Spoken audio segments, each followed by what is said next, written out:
In this podcast, we present to you technology icons. They're pioneers and visionaries, innovators and disruptors. They're bold, they're tenacious, they're fearless. With a passion so fierce and a drive so intense. With a vision so profound and a cause so deep. Through hard work and hustle, determination and perseverance, they've overcome challenges and disrupted the status quo. They've conquered new frontiers and opened up a world of possibilities. They've built businesses that solve real-world problems and improve human lives. Join us as we uncover their stories, explore their worlds, and learn from their experiences. Let the journey begin. Welcome to yet another amazing episode of The Tech Icon. Hi, my name is Chitra. Hello, my name is Aditya, and we're going to be your host for the show. Our guest today is Abhinav Khushraj, a leading technology entrepreneur and an angel investor with deep expertise in AI, data, and analytics.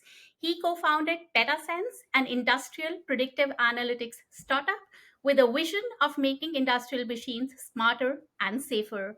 Today, he works at the cutting edge of AI as the head of product at Google in BigQuery, a company that we all deeply respect. He worked in 4 continents and 7 markets, including Brazil, Greece, Latin America, India, Indonesia, New Zealand, and the United States. He did his bachelor's in computer science from BITS Pilani, India, master's from the University of Florida, and an MBA from the very prestigious MIT. Abhinav lives in the Bay Area with his wife Pragati and his 2 children. Outside of work, he enjoys being a fencing parent to his son, playing with his daughter, and learning Spanish on Duolingo. We are stoked to have him on the show. Abhinav, you are a technology icon. Welcome. Thank you for having me. Appreciate it. Welcome to episode 4 of the Tech Icon. Cool. While we'll focus on your journey for the most part, let's begin by really learning about the founding story of Petasense and your role at Google. So, what was your motivation behind Petasense? First of all, thanks for having me. It's really an honor to be part of this series. And what I'm really intrigued by is that we have a young, host Aditya, who is here to host us. And more importantly, I hope some of his friends at his college or peers in that high school age are going to be the audience. I'm really looking forward to connecting with them. It's a passion of mine to connect with youngsters and unlock their opportunity. Why did I start Petasense? So, well, the two-part answer is this. First of all, doing a startup has been a long-standing dream, and one of the reasons. My American dream has been to found a company and then be able to take it to make a massive impact. Why specifically the idea of Petasense, an industrial IoT and AI startup? Well, if you think about it, about 10 to 12% of the GDP in the US is industrial and manufacturing. And when I started Petasense along with my co founder, while the tech boom was happening and the technology was impacting many facets of our lives, industrial technologies and manufacturing were still highly running in their own world, not taking advantage of the latest and greatest innovations from the internet and the IoT world and so on. And we said, hey, it'd be awesome if we could bring and bridge that divide between what the tech world from Silicon Valley offers to make an impact at these very critical services from power, oil and gas, mining, you name it, pharmaceuticals, that can then make their operation more efficient, but more importantly, also make the lives of the humans working in these places safer, easier, and better. Very cool. So, you briefly touched upon making human lives safer and better. Are you able to elaborate on that element a little bit? Sure, yeah. So Petasense is a predictive analytics company, very specifically predictive maintenance. So if you think about it, the innovation from Tesla, Nikola Tesla, one of the best known innovations beside electricity was being able to have an induction motor. And these induction motors, we treat them as something that runs in every place, everywhere. They're from your phones have tiny motors to your power plant has humongous turbines and motors that are running our economy. These motors can fail, and when they fail, they cause a lot of grief. Okay. The grief could be from just having downtime. Imagine if you have a lot of power outage, the chances are that a turbine or a motor somewhere failed, and that in turn caused disruption in somebody's critical operations. Could be a hospital, could be a critical work facility, it could be at home, where somebody's sick. So there are second degree, third degree impact of being able to prevent failures of these machines. And of course, we started with preventing induction motors, but we go well beyond all of that at Petasense. Now we do analytics with ultrasound, all kinds of sensors that we have. In fact, here is the first sensor that we launched, the vibration sensor that you stick on these motors that captures vibrations from these machines, and those vibrations are then sent on the internet of things, to the cloud, where we do the AI to predict anomalies and detect problems in these machines. So that's kind of the impact that a technology like Petasense, both the hardware and software, has together. Awesome. And thank you for showing that vibration sensor. You have both a hardware and a software component involved here. And that really adds an additional layer of complexity. Why did you decide to kind of dabble in both? Startups, I often try to remind myself and also tell others that we really need to start working backwards. So what is the problem that we are solving, and then think of the solution. So it was never a question of, hey, let's dabble with hardware, let's figure out where we can go hit this hammer and see if there's a nail. You generally don't have good hit rate with that. Instead, what you want to do is, okay, we have this problem, these machines are failing, and it's done a certain way today, how can we make it 10x better, right? And so predictive maintenance was the idea, but there was no real solution for that. And so we said, okay, let's try to analyze the machines and their data, but the data was not available. We said, how do we collect this data in a pristine way on which AI can be done? And as you may know, with AI, garbage in, garbage out. So if the data coming in is not good, you don't get good AI results. So we said the best way and the cleanest way to get good data is to build our own hardware, and that combined a seamless experience between the vibration collected from the machines that brings it to the cloud gives us high quality data. We never have a data cleaning project. The data is what we want. And so that is the motivation to do both hardware and software. But still, I want to address the part of the question that it makes the solution more challenging for entrepreneurs to execute, because generally hardware, especially vibration sensors, are a very delicate instrument because it can introduce extraneous vibrations which can pollute the results. So you want to make sure that the hardware is designed with high fidelity. It's not a consumer device which has its own challenges, but it doesn't have the hardware requirements of what an industrial environment requires. It's a rough environment out there, the temperatures are high, there's a lot of machinery out there. So I think really hardware does make it challenging. But at the same time, when I was as a kid, I always loved hardware, just holding things, building things. So in a way, I was scratching that itch. Hey, I want to build hardware. But I can tell you for real, it really started from the problem and what's the right solution for it. So the hardware really makes you confident of the data. Now, today you sit on the board of Petasense and you work at Google as the head of product. How has the transition been, really, from a small startup to one of the biggest players in the world? In some ways, they're very different. I think at a large company like Google, there's a lot more structure, which creates friction and so on. But at the same time, it's one of the better run big companies, right? It still can innovate at its scale, despite its scale, because of the bottoms up culture it has still retained to an extent. So I think that really plays out. At the doing level, once you find the right problem that you want to address in the market, and then you bring together a few folks that are really motivated to address that problem and have the skill set to address that problem, then I think it's the same whether it's Petasense or Google, where you are working together on this mission to solve this particular problem. That's beautifully put. So the common denominator really here is solving the big problems. Yeah, small parts of big problems incrementally and then make it big eventually. Yeah. Nice. What's the most exciting project that you're working on at Google currently? So we recently, the generative AI craze has really taken over the world, and rightfully so. There's so much potential in there. And I'm, for one, not drawn by Kool-Aids. I take more, as much as I love technology, I've also seen how consumers and enterprises are very skeptical of technology. And I bring that skepticism whenever we look at new technology, and technology for the sake of technology always falls flat. So I think despite that, I feel like, unlike some other technologies in the past where it's more Kool-Aid, this one is real stuff. It's really got too much power in it that one should apply. Really, in my day job at Google, what we did is apply generative AI for data and analytics. Data and analytics very complex. There's a lot of specialty roles in there. The amount of data that enterprises are dealing with is ginormous, and so as a result, human toil on doing work, you have a lot of laborious manual steps in getting things done.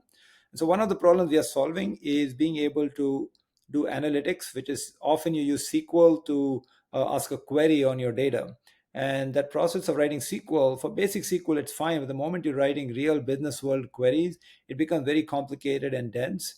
And oftentimes people may not have skills and they need some assistance. So we created a product called BigQuery Data Canvas that has a natural language interface, an iterative experience, a notebook style experience that is really very powerful. And it's a Figma like experience for analysts, because just like Figma helps you design your UX workflow, this helps you design your data workflow. So it's a very powerful product. Absolutely. Now, for this next section, I am going to hand this over to Adi, and we are going to take a walk down the memory lane to celebrate your journey and inspire the world through your story. Yeah, the childhood experiences really shape one into their future self. So, with that being said, let's get to know a bit about your early years. How would you describe your childhood? My childhood was all positive memories. If I tweak the question, what is unique about my childhood was that, I was born in Chennai, in a small, crowded part of Chennai, which is where even cars can't get in. It's a very, packed place. And not just where the streets narrow, but even the minds were narrower for many of the folks. And that was because that's all the world could see. Education was looked down upon in that environment. But fortunately, I had parents and my extended family who valued education. And so for me, it was clear that, education is the ticket to doing big things and learning about the world. Not only that, the childhood is about a lot of physical play, the generation of folks who have lived without phones and internet. I'm part of that generation when I was born. I luckily did not have the distraction that the youngsters have today to really curb your enthusiasm and keep a device away. I didn't have to fight that. I literally had to go play with my friends because that was the only option. So, you talked about how your parents value education. What did your parents do? The culture at home, in my neighbor's family, they'll say, okay, you're done with school now, just, get ready for learning our family business. And at my home, it was like, hey, excel, do really well in education, learn everything there is to learn, make an impact in the world. That was the culture at home. We didn't know what that impact is, we didn't know anything else, but let's just work hard and do that. In fact, some of my relatives would look down upon education, say, hey, what are you going to do? You're just going to go do a job. How are you ever going to make money with education? Look at us, we're doing business. So that had a chip on my shoulder that at some point I'm going to do education and actually show doing business with education is better than without any, and education doesn't mean going to school and learning. Education means learning the life skills. So I think luckily I was in an environment where being street smart was necessary to be there. So I think that I think is a big part of education, not just reading books, and that has its own value, but I think being street smart, being able to interact with people and negotiate with people and learn to be with people is a big part of education. And I luckily had that in my environment in childhood. Very nice. What did you want to become growing up? Did you have a dream? It's funny, we used to have these notebooks that had cardboards at the ends. Okay, there were no Amazon packages, so the only cardboard I knew was these books that had cardboard front and back. So at the end of the year, all the books were done, all the notes were written, and we were ready to throw these books. So I would tear out all these cardboard pieces, and then I would make a building out of that. It could be a temple or a house, a dollhouse, or whatever, right? And I would make that with that cardboard using Fevicol, which is like your, glue back in India. And I loved doing that. Just the flow state I was in over summer, building that and building something out of it. It was rickety. It was nothing fancy. I was just doing myself. And that made me want to be an architect. I said, I'll be an architect one day. I did not know what the job of an architect is, but that's what somebody told me, you're an architect. But yeah, soon I realized, as I grew up, that was not the end goal, but that was my dream when I was really young. Later, as I grew older, I realized, look, I love to be an entrepreneur and make this impact through business, because you hire people, you solve a particular problem that can help many customers really. And so those really motivated me to be an entrepreneur. In what, for what problem, that was TBD. Okay. Were there certain values that you believed in as a family that you still hold dear? Yeah, I think it's kindness was the big value that was at our home. My mom was a lawyer, and my dad was a finance person. But being a lawyer, you would think, the image shows up is, they're very matter of factly bringing legalese. Actually, my mom was a different kind of lawyer. She was a lawyer because she wanted to help the underserved. And so she really helped the case of women who were in trouble. India was a very different place back then. There was a lot of matrimonial issues, and women were often at the receiving end. And so she showed a lot of kindness towards people wherever she went, including these women. My dad was always kind. He would never hurt an ant. So I think that kindness was always embodied, that we should be kind. There's no reason not to be kind. The other related value that I've learned over time is empathy, which is slightly different from kindness. Empathy is really understanding where the other person is coming from, right? And empathy is actually not an EQ skill. It's almost like an IQ skill. You need to think logically to see where they are coming from. And I think people underestimate how important empathy is. And empathy doesn't mean you're agreeing with them. Empathy doesn't mean that you like what they're saying, but you recognize what they're trying to say, what their feelings are, and those don't come across. And the lack of empathy is killing our world. I think we need more empathy to really understand where the other person is coming from. So those were really there. I think kindness was always there growing up, but empathy over time was something we developed as well. Yeah, I really agree with that, and how you said there is no reason not to be kind. Yeah, exactly. Life is short, right? All right. Next, let's dive into your educational journey and get some advice for students out there. So, which high school did you attend? I went to a school called DAV Gopalapuram, which is bang in the center of Chennai, and that's where I went for my high school. Okay, and then you went to BITS Pilani. How was that experience? That was one of the best experiences of my life. I think BITS Pilani is a well kept secret in India and abroad, I feel, which is good because it adds to the charm of it. Back then, it was just one campus in Pilani, which is a village, not a town. It's a village, literally a village where you would see, other than the college campus outside, there's nothing else going on over there. And so, really, the 4 years or 3.5 years, because the final year, you go do a project, the 3.5 years there shaped me, not because of the content of the courses or the education, but the culture of the place, which relied entirely on the students to determine which courses they want to take, how many classes you want to attend. There was no minimum attendance requirement. So there were friends of mine who would go to no classes. And so the teachers had an incentive to teach well, because otherwise there'll be nobody in their class. So that really was a big part of it. But then being in that hostile environment, but in a hostile environment where there's nothing else outside, meant that you became brothers with your college friends. So that really shaped how we deal with people, how to learn life lessons, how to learn diversity, because people from all over the country in India came, because until then I was in one part of India, South India. Suddenly I saw people coming from rich families, poor families, South Indian, North Indian, and how they fight over things, how they come together sometimes when they're not fighting, and all of those human dynamics was a great place to learn real life, while also studying technical stuff. And computer science was phenomenal over there, so we learned that as well. Yeah, I could not have asked for anything better than that experience. Yeah. Really cool. It sounds like a great place. And then you did an MBA from MIT, which is a hotbed for technology, innovation, and entrepreneurship. My friends would love to know, how was it like being at MIT? It is better than you've heard. It is just phenomenal. That place is really a hotbed of things. Of course, first you have the imposter syndrome. How did I get here? Like all these capable people, smart, accomplished people, either technically or I went to business school. And so, but you find your place. And not only is it known for its technology prowess, but also for entrepreneurship and innovation, which is different from just tinkering with technology, right? Because for me, technology with impact is more satisfying than technology for its sake, right? And so MIT really has that culture for entrepreneurship, and so did BITS. So these two colleges really are entrepreneurship killers. I think some great companies from BITS, and of course numerous companies from MIT. I would also say that one thing I realized, especially now that many years have passed, entrepreneurship has just blown up, and you can learn to do a startup from anywhere. Pedigree matters very little. Okay, What matters is the hunger and the desire to go solve a problem, especially if you're trying to be an entrepreneur.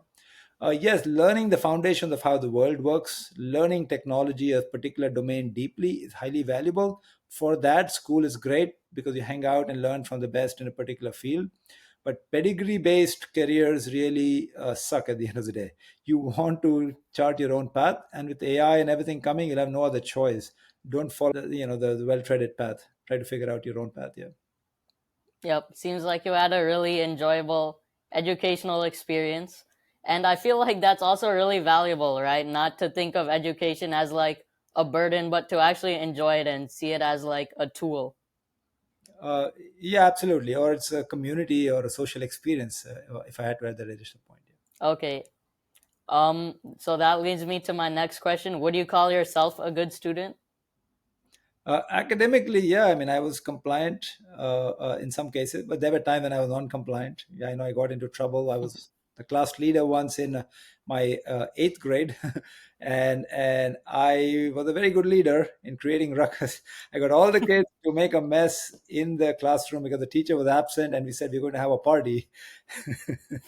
And I still remember that day when we said we're going to, write on every part of the wall, and it said I encouraged them, let's go do this, let's have fun. That was my motivation. I was very immature, and I realized it was not the right kind of thing to do. But I'm glad I did, because I am better off for it, that I learned not to do those things. Yeah. Okay. Would you call yourself an introvert or an extrovert? Definitely extrovert. At the end of a party, I feel energized. I don't feel tired. I can do more party. I'm the guy who'll be at the after party. So I do love hanging out and connecting with people. That's what I mean. For me, it doesn't require not necessarily going to a club, but just hanging out with four friends, two friends, one friend. For me, that is energy. And finally, what is your advice to students and parents around handling pressure?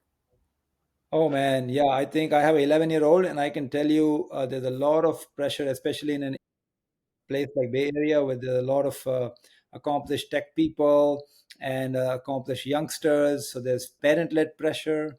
There is pressure from the peers, oh, my friend's doing this or that. Pressure that the kids bring on to themselves. Will I live up to my parents' standards?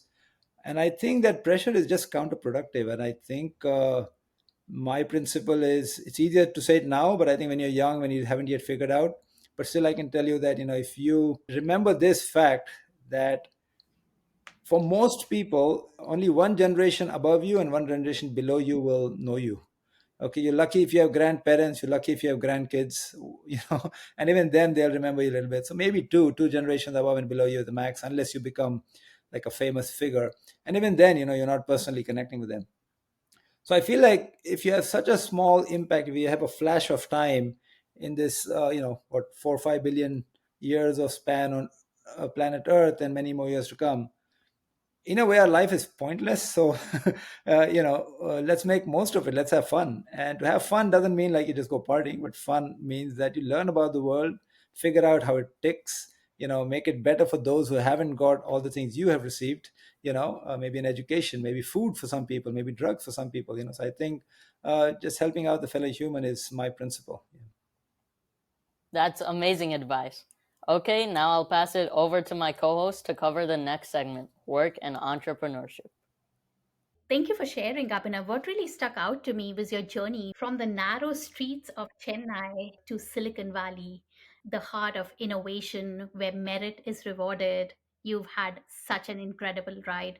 Now, what was your first job out of college? Right out of BITS Pilani, my first job was working at a ISP in India, which was a government-run ISP at that time, and I was writing Visual Basic code for some administration of the ISP portal or something, and I really dreaded it. It wasn't the kind of job I thought I would be getting, but it was good that it was a challenging, not intellectually challenging, but just a frustrating experience to see. If you don't pick the right job, don't make the right choices, you don't end up in the right.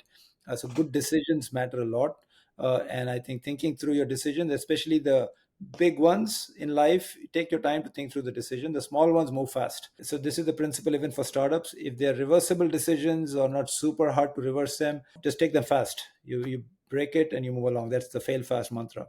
So, how did entrepreneurship happen? It was on the dream list for a long time, like I said to Aditya, right? It's just that uh, getting to the US, the land of free, I wasn't free for 13 years until I got my green card. So once I got my green card, I could jump in. So I got my green card. I took my fellow friends to a celebration party, and I sent my resignation that afternoon that I am done. I'm going to start my startup. And that's how the startup journey started. Yeah. Yeah, there are a lot of Indians here who struggle with that immigration challenge in particular. Any advice for them? One thing that I would say is that if you don't have a strong reason to be here right away, then don't be here and be where you can start your startup. Yeah, and I love how you said that if you want to start a company, just go do it. Don't let immigration slow you down. Now, startups are really hard. There's pain and rejection and failure. How do you deal with something like that? It's not easy. I think that's part of the experience. I think most that's why most people don't do startups, because rejection and failure is just very hard. And the default is no, default is fail. It's like they say, right? High highs and low lows. No, I think it is sometimes high highs and mostly low lows. Right? Unless you crack it, then I think you are in this stratospheric few companies that have cracked product market fit, and then you're kind of floating in the air. And even then there are new challenges, but at least I know you got to a basic threshold level. So I think pre-product market fit is the hardest part emotionally. Once you can cross that bridge, then I think at least you get to a slightly better place. uh, each one has its own way to deal with it. I think a couple of tactics that I would leave with are: one is don't question every decision of yourself kind of at a fundamental level every day. Okay, say that I have this plan for the next 2 3 months, and that's the plan I'm going to execute, and evaluate how this plan goes. Right, and I call that the feedback loop. Companies that are able to do very fast feedback loops are the ones that really succeed. That's awesome. I will pass it back to Adi for some fun stuff now. My sources tell me that you share a birthday with your daughter. That's so special. And how does your family celebrate? It's pretty exciting, yeah. Since her birthday is being celebrated now, I'm also getting my birthday celebrated. Well, before that, it was like a hey, happy birthday, and that was the end of it. But now I usually get the big cake is for her, and the small little cupcake is for me. So it works out. Would you like to share a fun fact that very few people know about? Oh, yeah. When I was in fifth grade, I used to do arbitrage. So I used to go to the wholesale market, and I would buy these pens that were sold in bulk. They were like these very unique shapes. There'll be an animal faced pen and a beer keg and a whiskey bottle, pens of that shape. I would take that and then go to my school and sell it at a big premium. And then I got into trouble for that from my teacher. But yeah, I made some money from that, and I learned a few things about business. Yeah. Wow, it's almost like a mini dropshipping business. Yeah. Thank you for sharing about your personal side. We're now nearing the end of this episode of the Tech Icon and would love to get some final thoughts in this final segment. So over to you, co-host. Thank you, co host. Let's conclude on a note of celebration and a note of giving back. What would you say to your younger self? Abhinav, is there anything you would do differently? Nothing deeply different. Tactically, I might do a few things differently, but I think I've been very lucky with most of the things. I say proudly, I've belonged to two amazing countries, India and US. And, not too many people are fortunate to have that luxury. As a BITS alum and a board member, you founded the first multi campus, fully online course, and you also created BITS Spark, which is an angel network that's backed companies collectively valued at over $1 billion US. That's huge. Would you like to share a couple of wins? No, I mean, I would say that that was a community effort. Of course, I initiated the course, which is surprisingly back in the day. I just came out of the business school, and we had all these amazing courses with great speakers coming to us and talking to us. It was so easy in a way to learn about the basics from the other people's startup journeys about how to build a startup. And I felt like, hey, why can't I bring that to my undergrad university? Faculty on campus were thrilled, not bureaucratic. They're thrilled to have that, and a few folks on campus really supported that and made this an official course. Done better than I'd ever imagined. It's created the culture of entrepreneurship on campus at BITS Pilani and the other campuses. And to my surprise, even 15 years on, it's still running, and the faculty is still running it there, and the alumni come back and get engaged with that.